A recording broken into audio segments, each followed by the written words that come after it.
25 December দেশে ফেরার ঘোষণা তারেক রহমানের, বললেন নির্বাচন সহজ হবে না, ৭১-এর ষড়যন্ত্রকারীরা এখনো চক্রান্ত করছে। জুলাই ঐক্যের ডাকে ঢাকায় ভারতীয় হাইকমিশন ঘেরাও কর্মসূচি, দিল্লিতে বাংলাদেশের হাইকমিশনারকে তলব।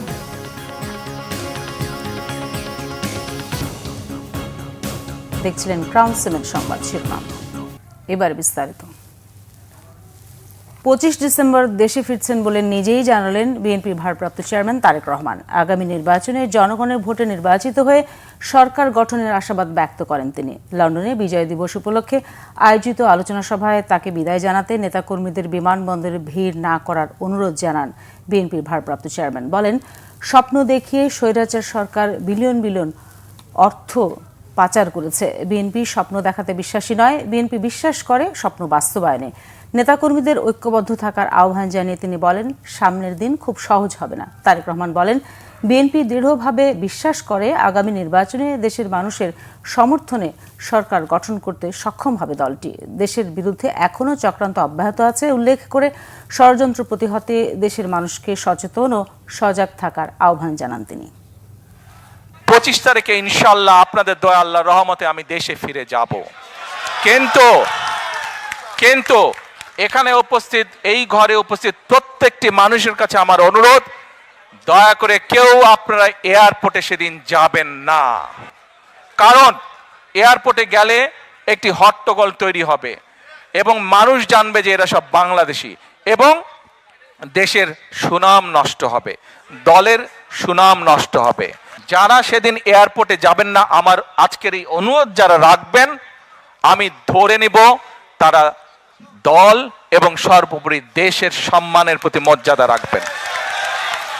আর আমার মানা করা সত্ত্বেও, আমার অনুরোধ করার পরেও যারা যাবেন, আমি ধরে নিতে বাধ্য হব যারা ব্যক্তিগত স্বার্থের জন্য সেখানে গিয়েছেন।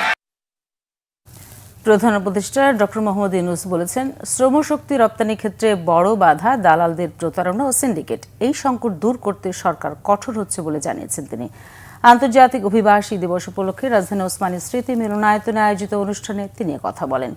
প্রধান উপদেষ্টা বলেন, অন্তর্বর্তী সরকার দায়িত্ব নেওয়ার পর প্রবাসীদের জন্য ব্যাপক পরিকল্পনা গ্রহণ করেছে। তিনি বলেন, বিদেশ যাওয়ার ক্ষেত্রে হয়রানি বন্ধ করা হয়েছে। অনুষ্ঠানে প্রবাসী কল্যাণ উপদেষ্টা আসিফ নজরুল রেমিটেন্স যোদ্ধাদের জন্য প্রবাসী কল্যাণ মন্ত্রণালয়ের নেয়া নানা পরিকল্পনা তুলে ধরেন। রাজনৈতিক সরকার ক্ষমতায় আসলে প্রবাসীদের উন্নয়নে আরও পরিকল্পনা গ্রহণ করবে বলে আশাবাদ ব্যক্ত করেন। আসছে নির্বাচনে ভোট দেওয়ার জন্য এখন পর্যন্ত 50 লাখ প্রবাসী নিবন্ধন করেছেন বলে জানিয়েছেন প্রবাসী কল্যাণ উপদেষ্টা। জুলাই হত্যার ঘটনায় শেখ হাসিনা সহ দণ্ডপ্রাপ্ত আসামিদের ফিরিয়ে দেয়া ও ভারতীয় এজেন্ডা বাস্তবায়ন ষড়যন্ত্রের অভিযোগে মার্চ টু ইন্ডিয়ান হাইকমিশন নামে পদযাত্রা শুরু করেছে জুলাই ঐক্য। দর্শক, এই কর্মসূচিতে সাথে আছেন সহকর্মী মামুন আবদুল্লাহ। সরাসরি যুক্ত হচ্ছি তার সঙ্গে। Mamun, march to Indian high commission কর্মসূচি এই মুহূর্তে কোথায় অবস্থান করছে? সবশেষ পরিস্থিতি আমাদের জানাবেন। রওশন, আপনি নিশ্চয় আমার পিছনে দেখতে পাচ্ছেন march to India high commission যে মার্চ, সেই মার্চটি কিন্তু রামপুরা থেকে শুরু হয়ে এই মুহূর্তে আসলে আমরা এই মুহূর্তে লিং রোডে অবস্থান করছি।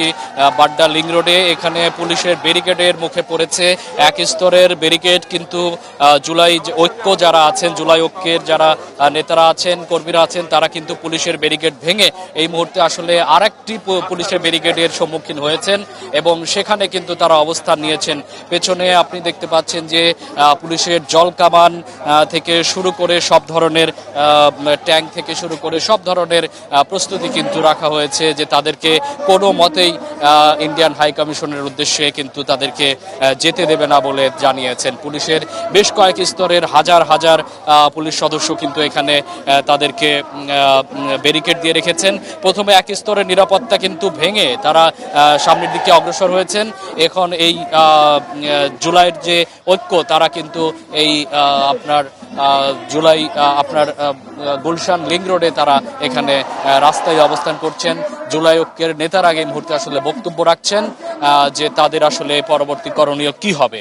সেক্ষেত্রে আসলে পুলিশের কয়েক স্তরের নিরাপত্তা ভেদ করে তাদের সামনে যাওয়াটা আসলে কতটুকু যৌক্তিক হবে এবং পুলিশ আসলে এক্ষেত্রে কি অ্যাকশন নেবে, এটি আসলে দেখার বিষয় এই মুহূর্তে। পুলিশ কিন্তু তাদের সব ধরনের প্রস্তুতি রেখেছে, যেমনটি আপনাদেরকে বলছিলাম যে পুলিশের সাজোয়া যান থেকে শুরু করে তাদের যে পুলিশের ট্যাঙ্ক থেকে শুরু করে এবং কয়েক স্তরের তাদের ব্যারিকেড কিন্তু এখানে দেওয়া হয়েছে। বেশ শক্ত ব্যারিকেড দেওয়া হয়েছে। কয়েকবার কিন্তু তারা ব্যারিকেড ভাঙার চেষ্টা করেছে, কিন্তু আসলে তারা ব্যারিকেডটি ভাঙতে পারেনি। প্রথম ব্যারিকেড ভেঙে আসলে তারা এগিয়েছে। রওশন, আপনাকে যদি একটু পেছনে দেখাই যে এই মুহূর্তে আসলে জুলাই ঐক্যের নেতারা কথা বলছেন এবং তাদের পরবর্তী আসলে কি করা হবে সেই আসলে দিক নির্দেশনা দেওয়া হচ্ছে। পরবর্তীতে আসলে এখানে কি পরিস্থিতি হয় সেটি আপনাদেরকে পরবর্তী সংবাদে আপনাদেরকে দেখানো হবে। তো রওশন, এই ছিল আমার কাছে জুলাই ঐক্যের ইন্ডিয়ান হাই কমিশন অভিমুখে যে মার্চ, সেই মার্চের সবশেষ। ধন্যবাদ। ভারতের নয়াদিল্লিতে নিযুক্ত বাংলাদেশের হাই কমিশনার মোহাম্মদ রিয়াজ হামিদুল্লাহকে দেশটির পররাষ্ট্র মন্ত্রণালয়ে তলব করা হয়েছে।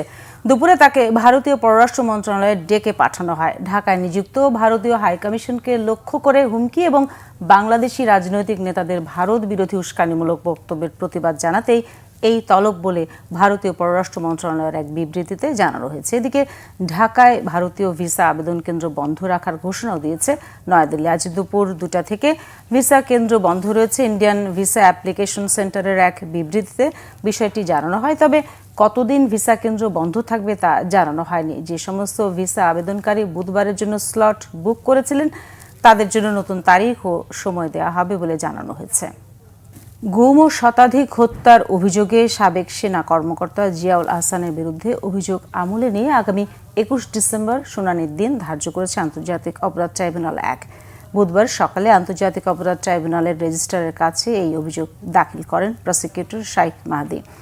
সঙ্গে ছিলেন প্রসিকিউটর মইনুল করিম সহ অন্যরা। এদিকে জিয়াউল আহসানের বিরুদ্ধে আরও 3 শতাধিক মানুষকে হত্যার তদন্ত চলছে বলে জানিয়েছেন আন্তর্জাতিক অপরাধ ট্রাইব্যুনালের চিফ প্রসিকিউটর তাজুল ইসলাম। বর্তমানে সাবেক এই সেনা কর্মকর্তার বিরুদ্ধে একাধিক মামলার তদন্ত চলমান। এর মধ্যে আওয়ামী লীগের দীর্ঘ শাসনামলে গুম নির্যাতনের মামলায় শাপলা চত্বরে গণহত্যার দায়সহ গুরুতর কয়েকটি অভিযোগ রয়েছে। জিয়াউল আহসান বর্তমানে গ্রেফতার রয়েছেন।